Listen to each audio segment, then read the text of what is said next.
All right, welcome everyone.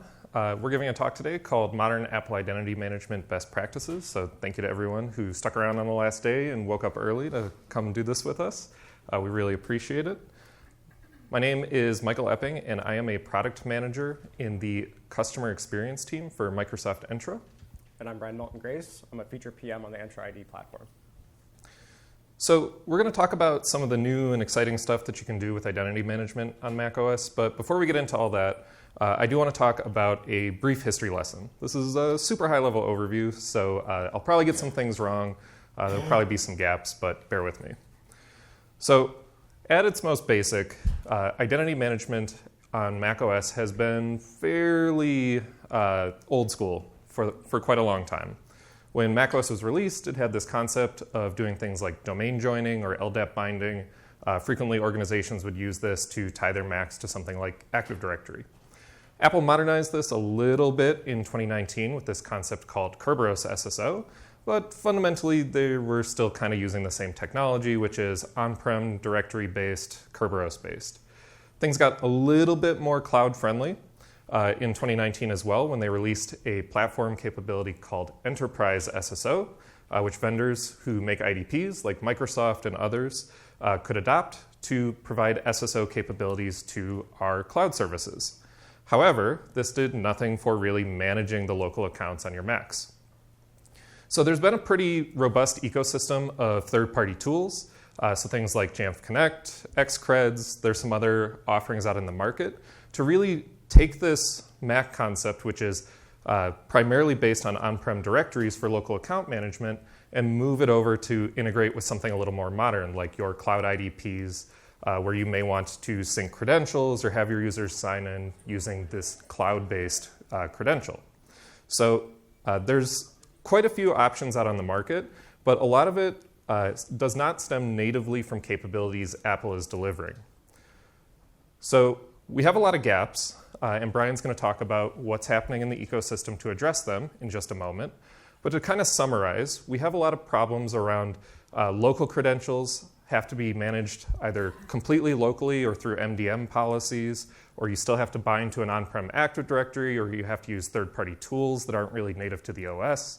If you do want to tie to something like a cloud IDP, for a lot of environments, a lot of enterprises we work with, there's a big need for multiple tools. You might use Enterprise SSO for SSO to your cloud resources. You might use Kerberos SSO for SSO to on-prem. And then you may use a third tool to actually sign into your Macs. So there's a lot of stuff that has to all work together and be functional in order to give the user a decent user experience. These on-prem dependencies that are kind of native to macOS cause a lot of problems as well. Obviously, a lot of organizations went very remote during COVID, and one of the problems that we saw is when these Macs can no longer see these domain controllers or on-prem LDAP systems that they're tied to, that the user experience was very poor. So I'm sure people in this room have probably felt that pain. We heard a lot from customers that there needs to be something more modern. And in addition, there's not really a great modern phishing resistance story on macOS today. So that's something that we need to deal with as an ecosystem. So with that, I'm going to let Brian talk about what's coming to try to improve some of this. Yep, thanks, Michael. OK, so Apple announced Platform SSO at WWDC 2022, and it provides a mechanism for IDPs to extend their login down to the device lock screen. It offers a replacement for binding to directory services and gives admins a number of different authentication methods that they can target to users or groups of users and push out and enforce via MDM policy to control not just how users gain access to apps and services available to them, but also how they log on to the local workstation. So if we step onto our next slide here, we'll take a look at what those available authentication methods are.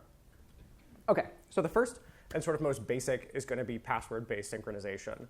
And this, as its name implies, synchronizes the local account's password with the identity provider. This is good for users because it's one less password they need to potentially remember, and for admins, one less password they need to potentially reset.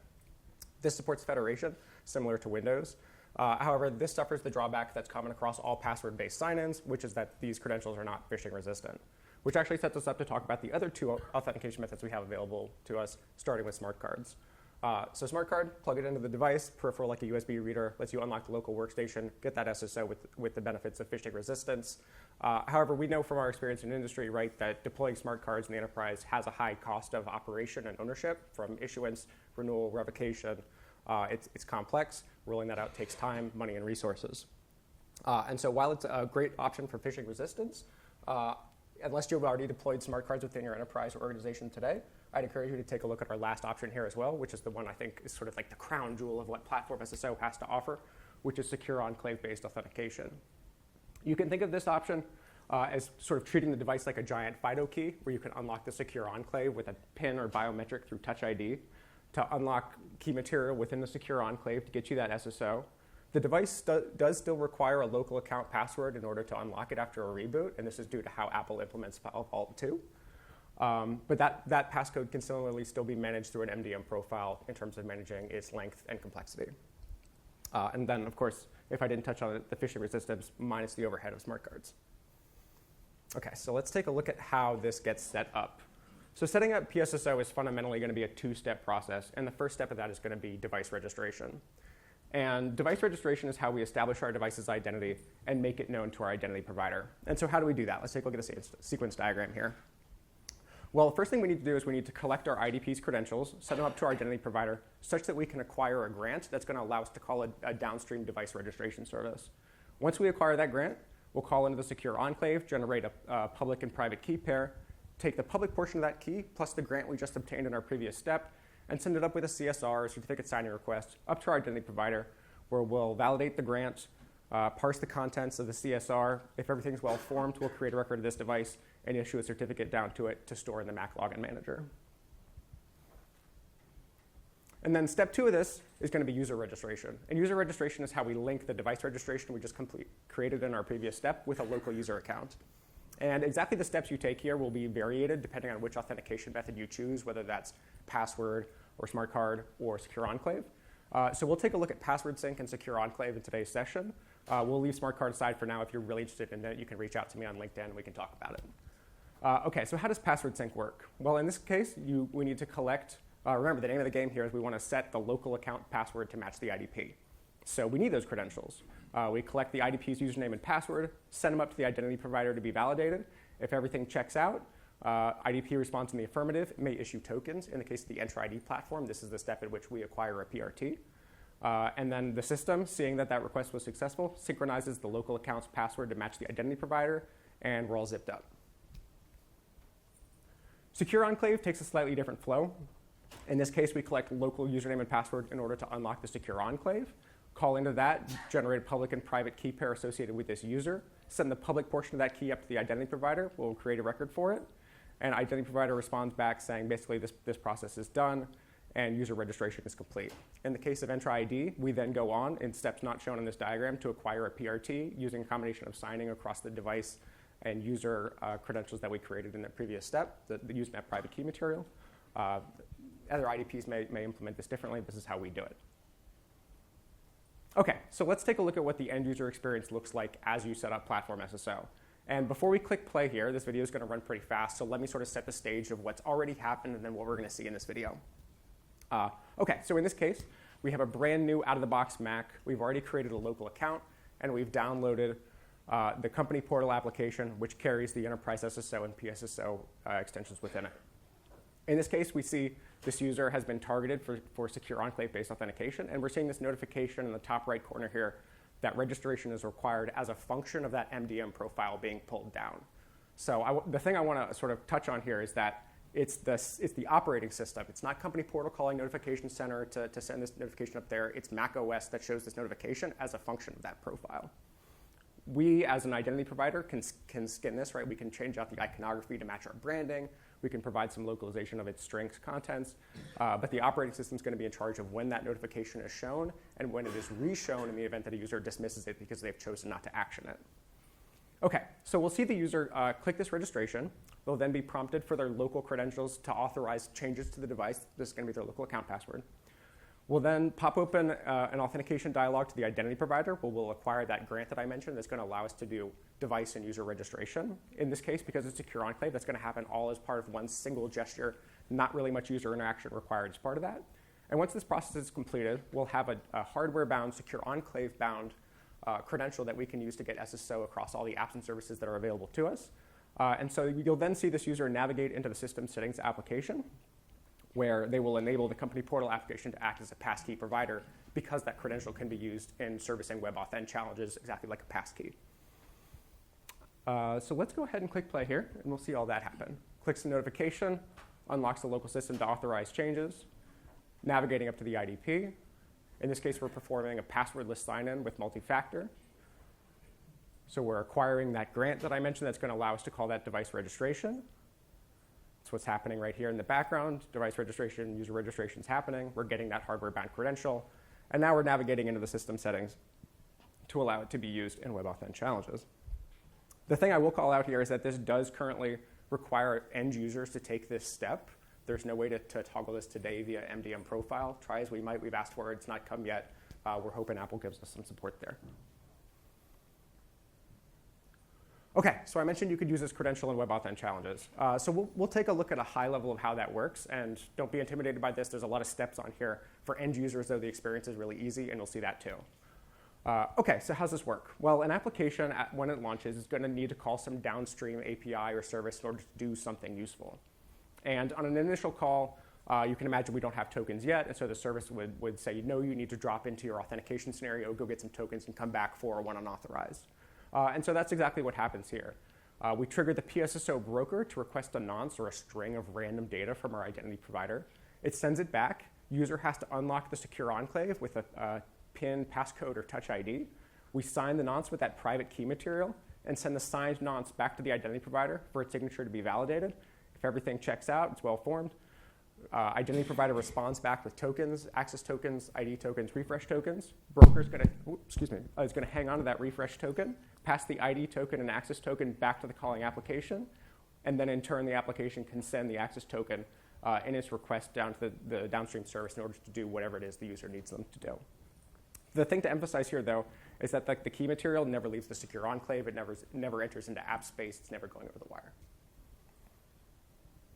OK, so I mentioned the end user experience is easy. Let's see this in action. So this user is going to sign into Exchange Online or Outlook on the web via the WebAuthn challenge and using Secure Enclave. So if we can click play here, we'll see this user navigate to sign-in options, sign in with a security key. They get that WebAuthn challenge, touch the Touch ID, unlock that material, sign the nonce, send it back up. We got tokens, and we're in. Blink of an eye. OK, I'll throw it back to Michael here, and he'll go over some deployment guidance. All right, so I come from the customer experience side in the Enter ID product group, and we're big on deployments. So we want to leave you with some actionable things to go do in your environments if you are interested in platform SSO or improving Mac user experience in general. So the first thing that seems fairly self-evident at this conference, but we see some resistance out in the ecosystem and with some of our customers is we really, really, really want customers to deploy PSSO using one of the phishing-resistant methods. And if you don't already have smart cards, that probably means using the secure enclave method. We do hear a lot from customers who want to use password sync because they're concerned about things like my users forget their passwords all the time, so if I sync the password, that gives them one less thing to remember. However, with Platform SSO and Secure Enclave Key, we're really stepping up the security in our environment.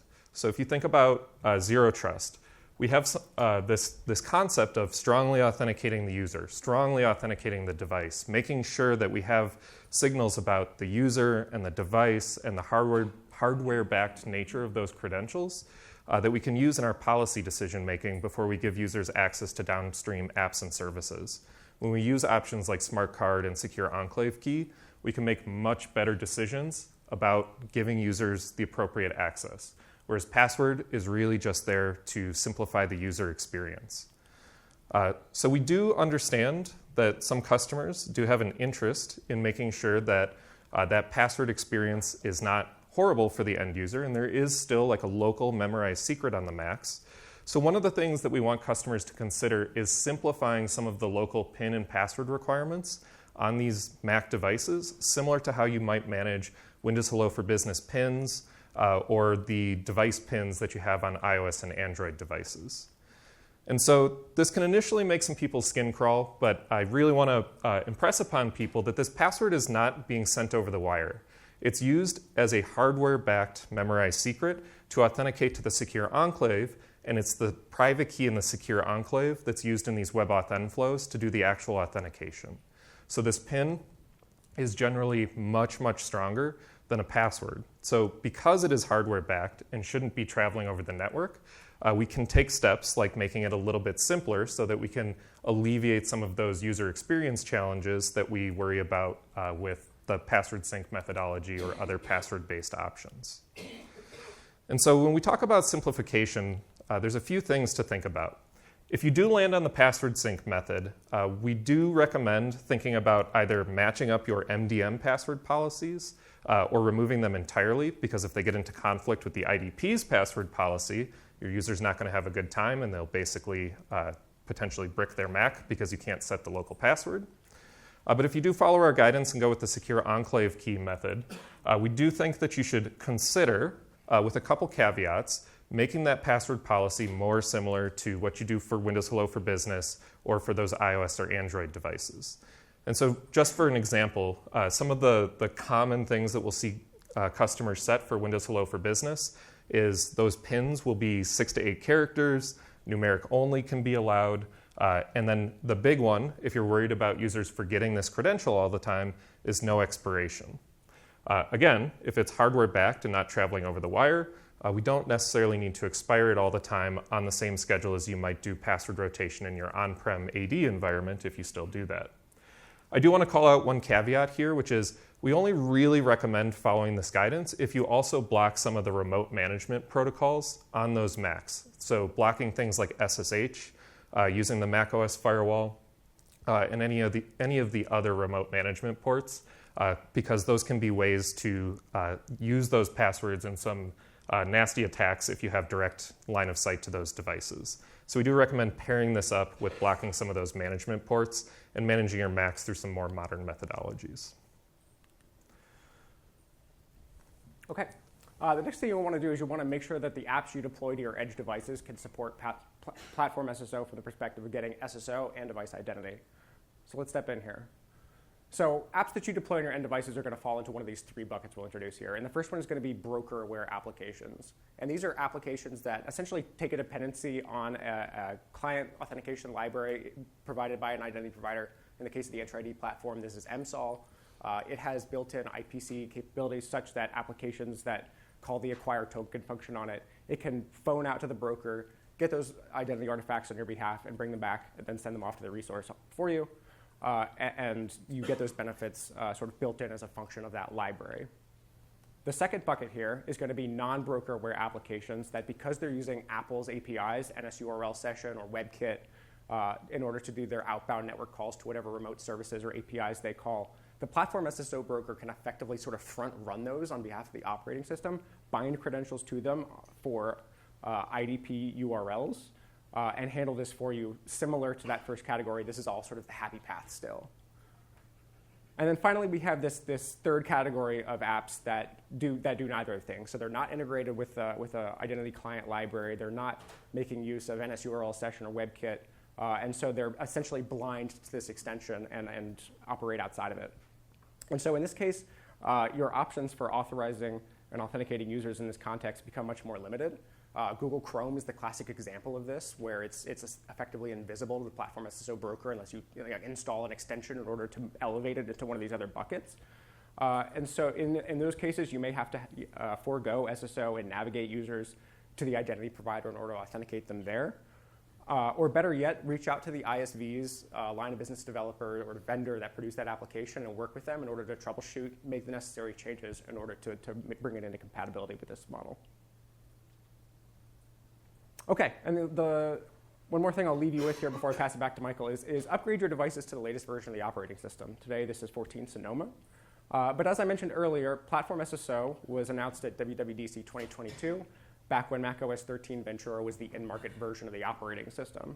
At the time, Apple offered support for secure enclave, password synchronization, federated IDP support, but as they've continued to invest in this capability and add new features to it, they do the typical sort of Apple thing and they bring it to the latest version of the operating system and aren't taking the time to backport it into older versions of that OS. And so if you want to take advantage of things like admin groups, authorization groups, or Kerberos SSO, make sure you get those devices updated to 14 Sonoma, and then as 15 starts to come out, keep moving them up.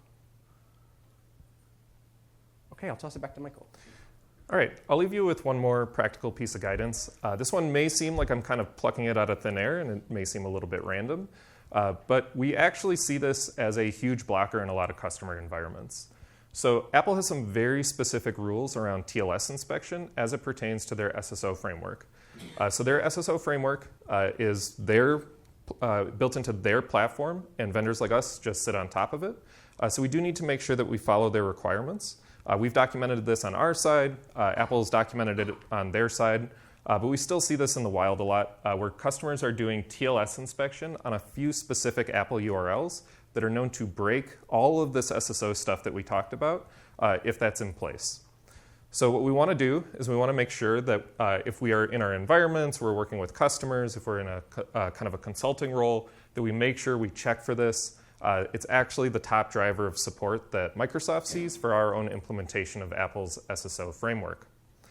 So work with your network teams to make sure that these URLs are exempted. Apple does recommend actually exempting these wildcard URLs. Otherwise, you can do the specific ones that I have up near the top there. Also, trust but verify. We've seen a pretty common pattern where I'll talk to a customer. The customer will say, oh, we're definitely not doing TLS inspection on that endpoint. And I say, hey, go grab this tool from Appleseed for IT. So it's this free utility that Apple provides to IT departments, and run it on your devices. And lo and behold, actually, they are doing TLS inspection, and the Mac person just did not know. So we want to make sure that we trust our network teams, but we verify that they're telling us the truth when they say that we're not doing TLS inspection on these URLs. So grab this tool if you're concerned about this in your environment, and make sure you run it. Check for yourself. If you want to get really deep in the weeds, because you like debugging stuff, you can also run what's called a sysdiagnose on a macOS device in your environment, and you'll actually be able to see events in one of the logs showing that TLS inspection is breaking stuff. And finally, reach out to us if you have any questions. I'm really active in the Mac admins community in the Microsoft Entra channel. I'm trying to peer pressure Brian into getting in there as well. We are both on LinkedIn, and you can also reach out to me on Twitter. And with that, thank you.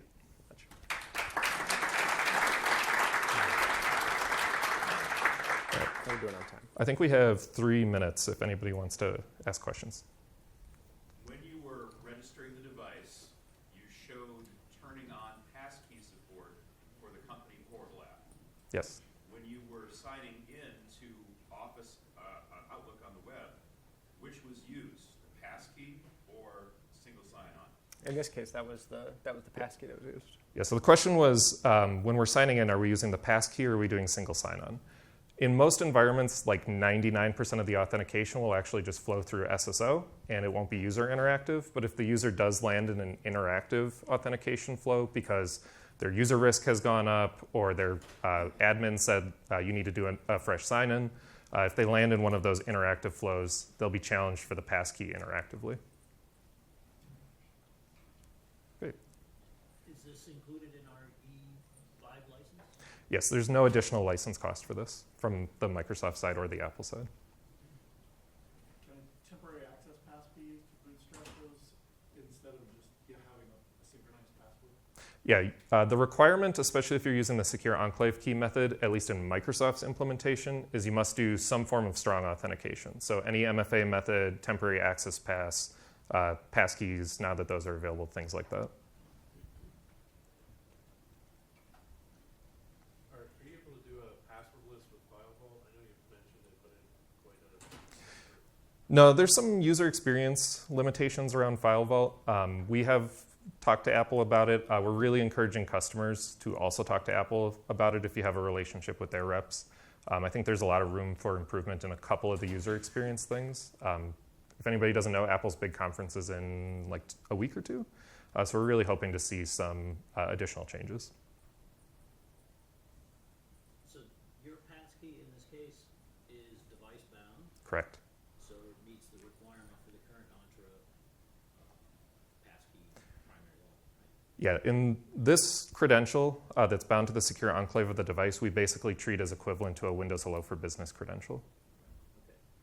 So that would give me, I don't have to use the authenticator app Correct. to store the passkey in this situation. Correct. There's no requirement to use our authenticator app or anything like that. And this is generally available today, It's in public preview. public preview. Yep. Awesome. Thanks a lot. Okay. Thanks, everyone.